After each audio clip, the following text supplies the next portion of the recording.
I'm Louis with Passion, and the verse of the day today is John 12, verse 13. It says, "They took palm branches and went out to meet him, shouting, 'Hosanna! Blessed is he who comes in the name of the Lord. Blessed is the King of Israel.'"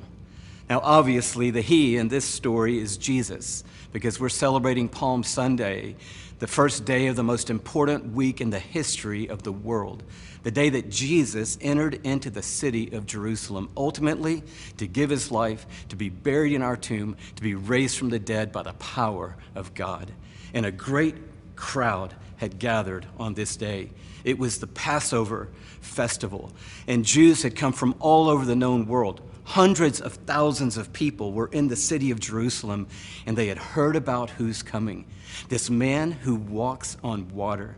He has healed the sick. He's fed multitudes, calmed the storm. He has even raised the dead, and now he is coming into the city. They've heard that he's Messiah, maybe, King of the Jews, and so they're preparing the way with palm branches on the road, and they're expecting a regal and a royal entrance. But Jesus, it says in the next verse, chose to ride on the colt of a donkey.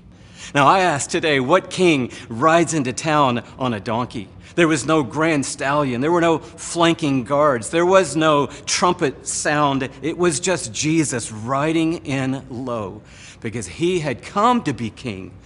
But he was a servant king, and he'd said about himself, "I've not come to be served, but to serve, and to give my life as a ransom for many."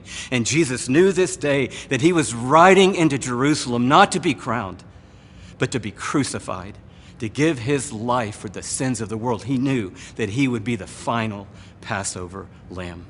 And so today we celebrate the King who stooped low to serve you and me, to lift us out of death and into eternal life by the gift of his own innocent life. And we celebrate today that Jesus is still riding into towns and riding into stories and riding into circumstances. And he's riding into your life today, wherever you are, with truth and grace and redemption, power and life and hope. Welcome him in today, the servant King Jesus, giving his life for the sins of the world.